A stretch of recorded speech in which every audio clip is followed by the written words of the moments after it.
The old house settled around us like a dusty shroud. Miles from anything, it was meant to be our escape, a fresh start for me, Liam, and our 7-year-old, Chloe. The real doll had failed to mention the attic, a cramped space under the eaves where we found it. A doll tucked inside a forgotten wooden chest. It wasn't a porcelain nightmare with cracked eyes. No, this one was made of homespun cloth, with button eyes and a crudely stitched smile. It looked like a child's forgotten comfort object. Chloe named her Lily. At first, Lily was a blessing. Chloe, who'd been quiet and withdrawn since the move, now chattered away to her new friend. But then, the small oddities began. The cats, Jasper and Mittens, who once curled up on Chloe's bed, now refused to enter her room. They'd sit just outside the doorway, hissing at something only they could see. I'd find toys arranged in strange, almost ritualistic patterns on the floor. When I asked Chloe, she'd just smile and say, "Lily likes it that way." Liam, ever the skeptic, dismissed it as a child's active imagination. "She's just settling in, honey," he'd say, ruffling my hair. But I felt a chill that had nothing to do with the house's poor insulation. The doll never moved on its own, not in any way I could prove. But its presence felt heavy. The button eyes seemed to follow me. The stitched smile felt less like joy and more like a secret. One afternoon, I was cleaning and found one of my mother's old lockets in Chloe's room, pried open on the floor next to Lily. The tiny photo of my late grandmother was scratched out. My blood ran cold. I confronted Chloe, my voice sharper than I intended. She just looked at me, her eyes wide and empty. "Lily was sad," she whispered. "Lily said the old lady was mean to you." That night, I woke to a soft thud from the living room. I crept downstairs. The air was thick and still.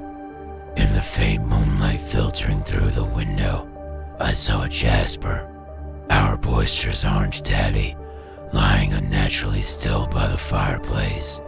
His fur was damp, not with blood, but with tears.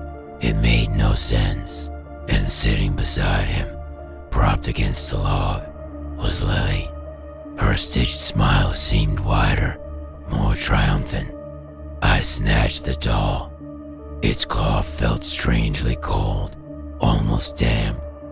Over Liam's groggy protests, I locked it in the trunk of my car. I couldn't explain the primal fear that gripped me, the certainty that this thing was poisoning our home. The next morning, Chloe was inconsolable. She didn't scream or cry. She just sat in her room, rocking back and forth, staring at the empty space where Lily used to be. That evening, as a storm raged outside, Liam went to check on a flickering fuse box in the basement. He was gone for a long time, too. Long, I called his name, my voice trembling. No answer. I grabbed a flashlight and descended the creaky wooden steps, my heart hammering against my ribs. The air was musty and damp. The flashlight beam cut through the darkness. Landing on the far corner of the cellar, Liam was standing there, his back to me. "Liam, honey, you scared me," I said, relief washing over me. He didn't turn. "Liam." I took a step closer, and the beam illuminated what he was holding. It was Lily, but how? She was locked in the car. He slowly turned. His face was pale, his eyes vacant, mirroring the same emptiness I'd seen in Chloe's. He held the doll up. She was just lonely he said, his voice a flat, hollow echo of his own. She told me all about your secrets, about how you never really wanted to leave the city, how you resent me for bringing you here. Every unspoken frustration, every private doubt I'd ever had, he spoke them aloud. It wasn't him talking. The words were laced with a spite that wasn't his.